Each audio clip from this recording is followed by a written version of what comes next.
Eu te ajudei, Keila. E nunca mais vou te dizer que te ajudei. Eu te ajudei e ponto final. Por que eu te ajudei? Porque Deus me disse para te ajudar. E será Deus quem cuidará de mim. E a minha recompensa não virá dos homens, mas virá de Deus. Empower 2025, o ano do treinamento e do fortalecimento espiritual. Então, o título desta palavra é O Povo de Keila. Diga-me como é o povo de Keila. Quem conhece alguém chamada Keila? De quem é o nome, Keila? Bem, não sei se ele vai querer te chamar de Keila depois do sermão. Nós vemos os habitantes de Keila, é o nome de uma cidade de Judá. Ok, vamos à nossa passagem. 1 Samuel 25, de 1 a 3, diz assim: Quando foi relatado a Davi, o rei de Israel: Eis que os filisteus estão lutando ferozmente contra a cidade de Keila e estão saqueando impiedosamente as eiras, causando grande destruição. Davi perguntou ao Senhor, dizendo: Devo ir atacar esses filisteus? O Senhor respondeu a Davi: Vai, ataca os filisteus e salva a cidade de Keila. Mas os homens de Davi disseram: Aqui em Judá já estamos cheios de medo. Quanto mais então, se formos a Keila contra as poderosas e temíveis forças dos filisteus. Então nós sabemos que o grande e valoroso rei Davi... Espere um momento, por favor, para que eu possa explicar melhor.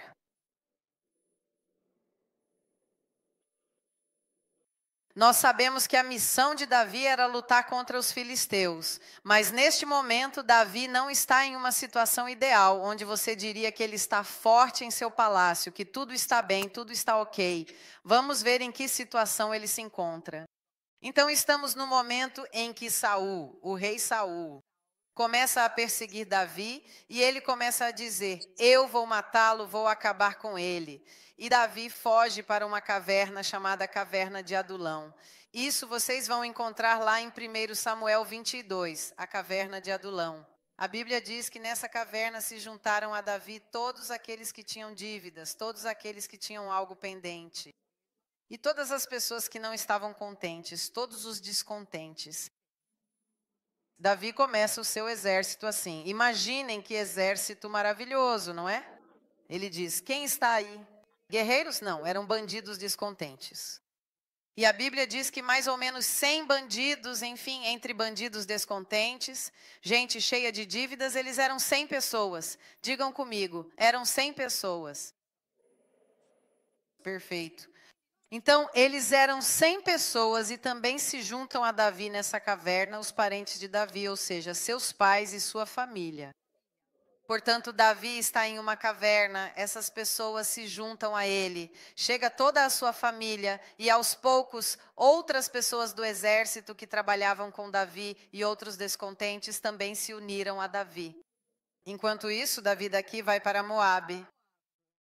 E fala ao rei dos Moabitas dizendo: por favor, mantenha minha família aqui, porque eu preciso guerrear. Saul está atrás de mim, me persegue. Eu não quero, quero proteger meus pais. E o rei de Moabe diz: ok, mantenha sua família aqui, e ele tenta proteger a família. De lá, Saul continua seguindo os passos de Davi, e enquanto está seguindo os passos de Davi, Davi acaba indo para Nod. E o que acontece em Nod? O que acontece é que Davi está lá, ele está com fome, ele precisa de ajuda, vai com seus homens e os sacerdotes que estavam em Nod dão comida a Davi e também lhe dão a espada que ele havia usado, a espada de Golias, para que ele possa lutar, porque ele havia fugido de Saul e não tinha nem mesmo uma espada digna dele. Quando isso acontece, Saul, sabendo perfeitamente que ele tinha ido para a cidade de Nod, tudo isso, antes de ir e salvar Keila, Saul, então, vai até Nod e literalmente mata 85 sacerdotes. Quantos, de fato, ele mata? 85 sacerdotes, mas não satisfeito, ele entra na cidade de Nod e mata mulheres, crianças, homens. Então, ele destrói a cidade de Nod. Depois que isso acontece, Davi foge. Diga-me como Davi foge? Davi foge com razão. E para onde ele foge? Não? Você não leu bem a Bíblia. Ele não foge para Keila, ele foge para o deserto de Zip. Diga comigo, Zip Desert. Perfeito. Então, como era o coração de David?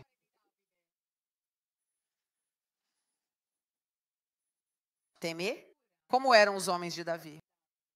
Cheios de medo. Por quê? Ele diz: tem alguém atrás de mim querendo me pegar. Tem alguém que acabou de matar, alguém sem escrúpulos. Porque ele matou 85 sacerdotes do seu próprio povo, não era do povo inimigo, só porque me ajudaram. Olha a raiva que ele tem de mim. E então eles fogem para o deserto de Zip, entre as cavernas. E enquanto estão lá entre as cavernas, chega-lhes esta palavra do Senhor. Como era a palavra do Senhor? Olha que os filisteus estão atacando Keila. Vá lá e salve Keila. Porém, alguém diz, vá lá e salve Keila. Então, ótimo, fantástico, não é? Porque Keila era uma cidade fortificada. Digam como é Keila. Era uma cidade fortificada. O que isso quer dizer? Era uma fortaleza. Não como aquela do casamento. Era uma fortaleza. Então eu pense com a cabeça dos homens de Davi. Mas como assim? Nós estamos fugindo de alguém que quer nos matar. Já faz um tempão que estamos nessa jornada. Já eram 600 homens se escondendo nas cavernas. Estamos falando de todos nós escondidos. Nós nem tínhamos comida. Fomos buscar alguns sacerdotes e Saul os matou. Nós nem tínhamos armas. Estamos dispersos nas cavernas e o Senhor nos diz: vá salvar uma cidade. Então, uma cidade existente, que não é apenas qualquer cidade, mas é uma fortaleza. Quer dizer, humanamente, quem estava em melhor situação, Keila ou Davi e seu exército, humanamente. Com certeza Keila estava melhor, certo? Então chega essa mensagem e diz: vá até lá. E os homens de Davi, o Senhor diz: vá salvar Keila. Por quê? Porque os filisteus, não Saul, os filisteus atacam Keila. Porque a missão de Davi era destruir os filisteus. E então Deus estava lhe dizendo: não importa o que você está vivendo, não importa se a situação é ideal, porque humanamente não é ideal. Não se esqueça da sua missão, mesmo quando você, atrás de você, é terrível, porque naquele momento ele diz: Senhor, eu não vou, tenho Saul atrás de mim, meus parentes estão em Moabe, estou preocupado com eles, tenho pessoas insatisfeitas, tenho um exército mais ou menos. Vou ligar para outra pessoa, certo? Certo? Alguém diz: por que sou eu? Porque é a sua missão, Davi. E então os homens, nós lemos que diz: e os homens de Davi disseram: nós já estamos com medo aqui enquanto estamos em Judá, e você quer nos colocar lá para lutar? Quer dizer, já temos medo de Saul e você quer que lutemos contra as forças dos filisteus? Ou seja, eles têm um exército bem organizado e são famosos por sua crueldade.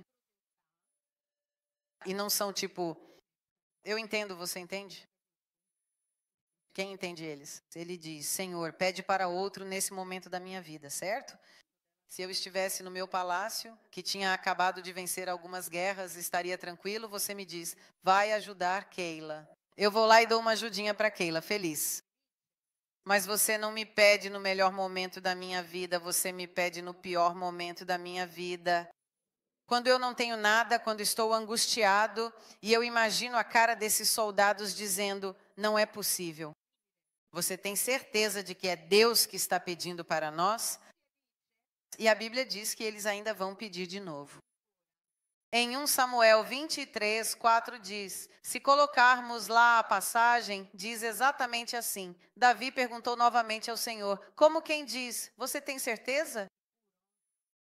Senhor, é mesmo a nós que queres enviar?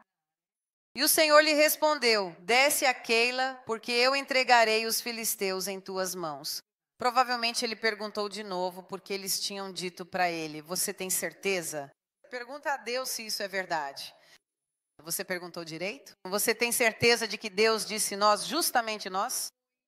E ele diz, tudo bem, eu pergunto. A Bíblia diz que ele manda Abiatar trazer, que é o único sacerdote que restou vivo após a morte de todos os outros, o éfode, que é o instrumento sacerdotal para poder ouvir a voz de Deus. E Deus diz, tenho certeza. Muitas vezes na nossa vida, pensamos que só podemos ajudar os outros quando está tudo bem. Mas às vezes Deus, até mesmo financeiramente, te pede para ajudar alguém quando talvez você tenha menos dinheiro do que essa pessoa. Já aconteceu isso com você? Já aconteceu comigo quando eu tinha pouco e o pouco que eu tinha, Deus me dizia, esse dinheiro não é para você. Como assim não é para mim? Já aconteceu comigo de dizer, que legal, agora uau, ganhei um presente. E enquanto estou guardando esse dinheiro, penso em usá-lo para mim, mas o Espírito Santo me diz, esse dinheiro não é para você. Como assim não é para mim? Quer dizer, sou eu que preciso, e você me diz para dar a outro que aos meus olhos talvez esteja melhor do que eu. E Deus diz sim, porque a sua função é abençoar. Muitas vezes esquecemos que Deus nos chamou para pregar o Evangelho, para falar de Jesus às pessoas. E porque há um momento difícil em nossa vida, paramos de fazer isso dizendo, quando eu estiver bem, farei a vontade de Deus. Quando eu for rico, quantas pessoas já ouvi na igreja me dizendo, pastor, eu era jovem na fé, é verdade, estou pedindo a Deus para ganhar na loteria, porque quando eu ganhar vou ajudar a igreja, vou arrumar o andar de baixo. E eu digo, primeiro, jogos de azar não são contemplados na Bíblia. Má notícia, você não deve jogar na loteria. A nossa confiança está em Deus. Segundo, se você não colabora com o pouco que tem, você realmente acredita que quando for rico vai colaborar? Se hoje você está apegado àquele dinheirinho que tem e não é generoso hoje, a Bíblia diz que quem é fiel no pouco será fiel no muito. Nós nos treinamos justamente quando não temos e Deus sabe disso. Que quem não é generoso agora, quando tiver muito, não será generoso. Nem mesmo se ganhar na loteria. Eu sei porque dizem isso, querem negociar com Deus. E dizem, pede você que talvez esteja mais próxima, não é?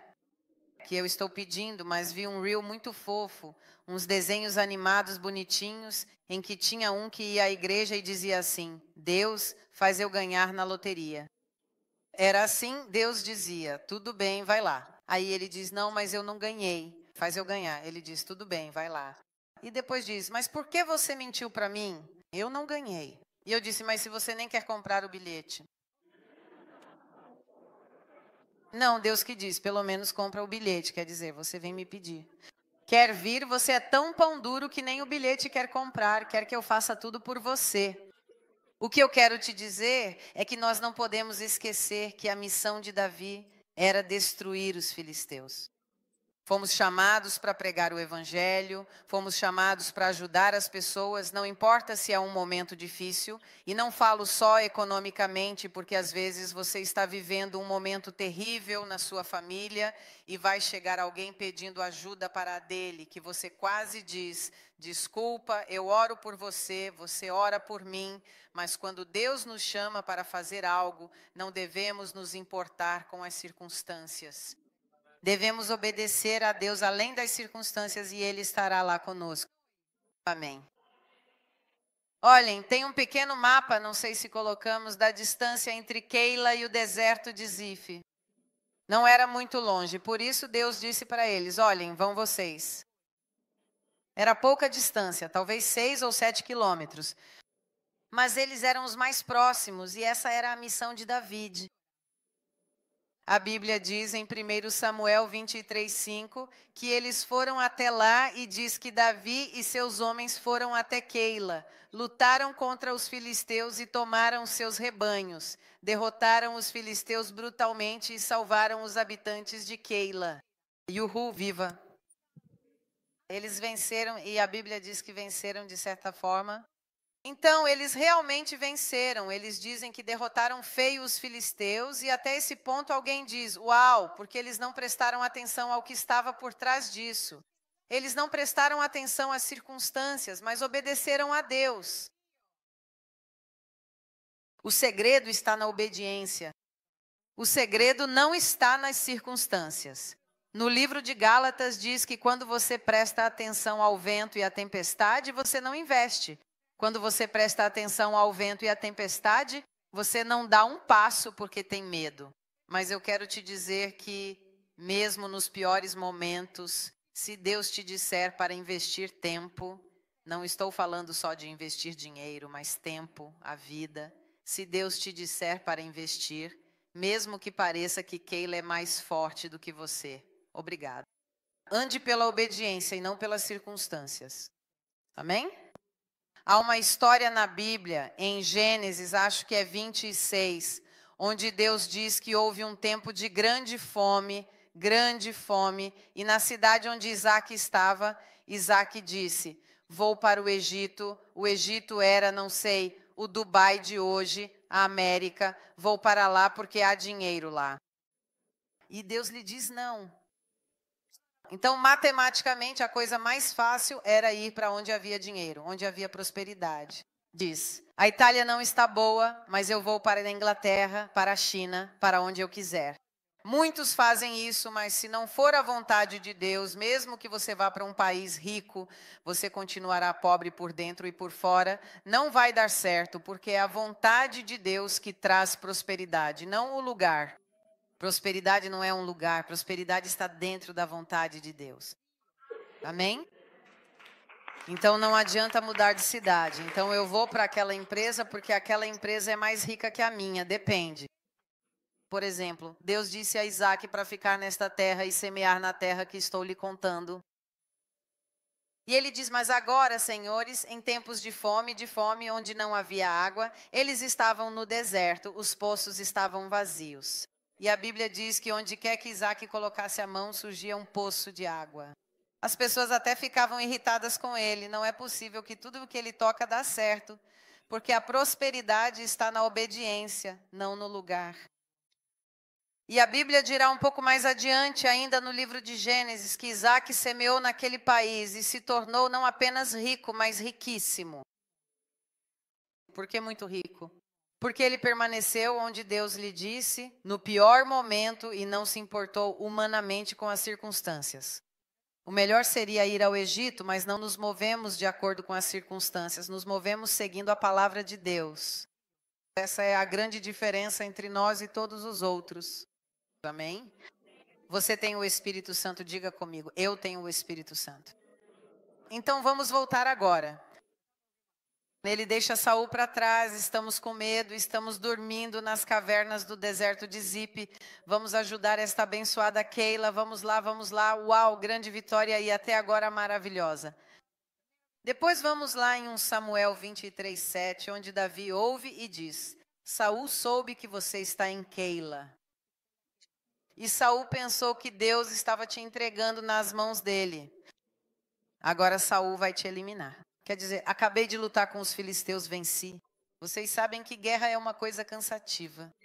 E me lembro, ainda tem Saul que agora vem aqui e te pega. Vamos ler juntos. Em 1 Samuel 23:7 diz assim: Foi dito a Saul que Davi tinha ido para Keila e Saul disse: Deus o entregou nas minhas mãos, porque Davi se aprisionou entrando numa cidade com portas trancadas. Vocês se lembram que Keila era uma fortaleza? E Saul começa a perseguir Davi. Digam, como é perseguir Davi? Olhem o que acontece em 1 Samuel 23, do versículo 9 ao 11. E este é o meu ponto maravilhoso. Quando Davi soube que Saul estava tramando contra ele, disse ao sacerdote Abiatar: traga o éfode, que era uma forma de ouvir a Deus. Davi disse: Senhor Deus de Israel, teu servo ouviu com certeza que Saul quer vir a Keila para destruir a cidade por minha causa. Os habitantes de Keila vão me entregar nas mãos dele? Saul descerá? Como teu servo ouviu, ó Senhor Deus de Israel, que teu servo o diga, e o Senhor disse que sim, Saul descerá. Davi perguntou novamente: Mas os habitantes de Keila, isto é, o povo da cidade fortificada que estava em apuros, e que eu, deixando todos os meus problemas para trás com meus homens contra a minha vontade de obedecer a ti, fui até lá para salvá-los. Obrigado. Eles agora vão me salvar, não é? Mas os habitantes de Keila vão entregar a mim e aos meus homens nas mãos de Saul? E o Senhor respondeu: sim, eles te entregarão nas mãos de Saul. Às vezes precisamos encarar a realidade. Quantas vezes deixamos nossa casa, até mesmo nós que servimos a Deus, para ajudar alguém que talvez naquele momento nem precise tanto de você, há um problema na sua casa e você ajuda as pessoas, você passa tempo com elas, você as ajuda financeiramente, você está ali chorando com o casal delas, passa tempo com elas e as escuta por anos, por anos, por anos, por anos, por anos, por anos. E você pensa, agora que eu preciso, será que essa pessoa estará ao meu lado? Não, não será. Essa pessoa, ele até se voltará contra você. Isto é, Saul dirá onde está Davi? Lá. Pense, eu salvei você, você estava prestes a morrer, agora é sua vez de me salvar. E eu digo que Deus vai me salvar, certo? Eu o salvei, agora eles me salvam? Não, não, eles não vão te salvar, eles vão te libertar. Não. Quem já teve alguma Keila na própria vida? Quem conhece Keila? Keila é famosa, está cheia de Keilas. Nós dizemos que era Keila, encontramos só uma e essa é uma Keila boa.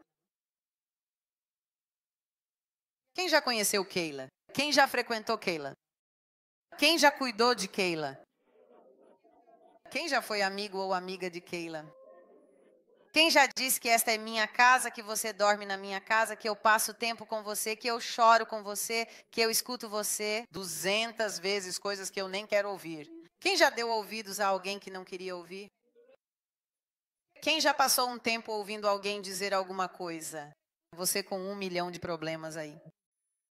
Claro, Keila. Claro, né? Você está com dor de ouvido, Keila. Vem aqui que eu te ajudo, Keila. Você tinha 8 mil problemas. E você diz, Deus, mas sou eu que tenho que ouvir, Keila. Quer dizer, com todos os problemas que tenho na minha casa, olha para mim, tenho o filho, a mãe, o primo, aquele no hospital, estou sem dinheiro, não vai lá ajudar ela. Tudo bem, Senhor? Se é o Senhor quem diz? Eu confesso, tem pessoas, vamos fazer uma pequena confissão pastoral. Tem pessoas que eu digo, Jesus, essa pessoa eu só estou ajudando por tua causa, que fique bem claro. Escrevam aí nos livros, vocês anjos.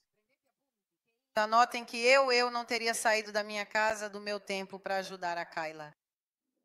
Porque eu olhe para a minha situação e para a de Keila e diga que Keila está muito melhor internada do que eu, ela é quem tem que me ajudar. Pense nos homens de Davi, uma cidade fortificada.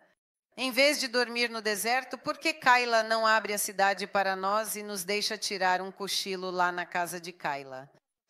Certo? E você ajudou Keila. Quais são suas expectativas?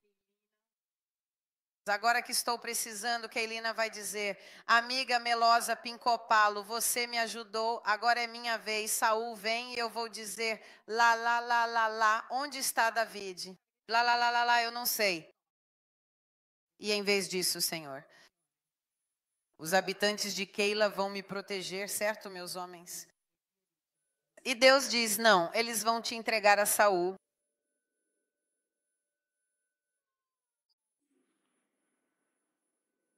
Por que não ajudaram? Não está escrito. Talvez eles tenham tido medo de Saul e por isso ficaram paralisados. Talvez fossem fracos demais para enfrentar Saul. Talvez fossem realmente pessoas más. Nós não sabemos, mas o que precisamos saber é que a nossa ajuda virá de Deus. Pare de colocar sua expectativa nas pessoas. Eu te ajudei, você tem que me ajudar. A Bíblia nos ensina que quando ajudamos sem esperar nada em troca. Ajudamos porque Deus nos mandou ajudar, ponto final. Amém? É um problema porque ficamos frustrados em nossas expectativas, porque esperamos que seja a Keila a responder. Não foi a Keila que pediu ajuda, foi Deus que disse para ir ajudar a Keila. Amém? Então você ajuda e muitas vezes ajudamos esperando que amanhã alguém nos devolva. Veja o que a Bíblia diz quando fala de investimentos no reino de Deus. Não só de dinheiro, diz que se o grão não morrer, ou seja, quando você faz uma oferta, quando você dá do seu tempo a alguém, isso precisa morrer. Ou seja, não é para você ficar lembrando, você se lembra que eu fiz isso? Não. Quando eu faço uma oferta na casa de Deus, quando eu passo tempo com alguém, quando eu ajudo alguém em qualquer momento da vida dele, se o grão, a semente não morrer, diga como morre, não dá fruto. Isso significa que o dia em que dei meu tempo, o dia em que dei minha palavra, o dia em que dei meu dinheiro, isso precisa morrer. Não devo mais me lembrar, não existe mais na oferta, no tempo. Mas o que você deve dizer? Keila, mas eu passei um tempo com você. Onde você está agora?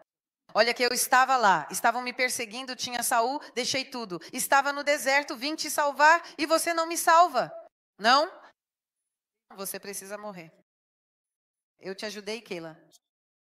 E nunca mais vou te dizer que te ajudei. Eu te ajudei e ponto final, porque eu te ajudei, porque Deus me disse para te ajudar. E será Deus a cuidar de mim, e a minha recompensa não virá dos homens, mas virá de Deus. Claro, às vezes encontramos Keilas convertidas como a nossa, às vezes encontramos Keilas maravilhosas, que você ajuda e Keila é tão grata que por toda a vida Keila vai te ajudar. E glória a Deus, porque existem Keilas e Keilas. Mas outras vezes precisamos encarar a situação de frente. E Deus lhe disse, Senhor, Saul virá atrás de mim? Virá porque a primeira pergunta é também para Deus. O Senhor me mandou para Keila, agora vai me salvar, certo? Você não deixará Saul gozar dentro de mim enquanto eu estava escondida no deserto de Zif. E ele não sabia onde eu estava. E você me disse para ir até Keila, agora que Saul está vindo. É verdade que você não vai permitir? Sim, Saul virá. Ok, então isso vai acabar muito mal. Às vezes temos que entender que as coisas vão dar errado. Ok, você não vai me ajudar, mas o povo de Keila vai me ajudar. Então, a ajuda virá através de Keila? Não, Keila não vai te ajudar. Ok, então o que Davi faz? Davi pergunta mais uma vez. Olhem, 1 Samuel 23:12 diz assim. Davi perguntou novamente. Os habitantes de Keila vão entregar a mim e aos meus homens nas mãos de Saul. E o Senhor lhe respondeu de novo. Já te disse que sim. Então, o que Davi fez?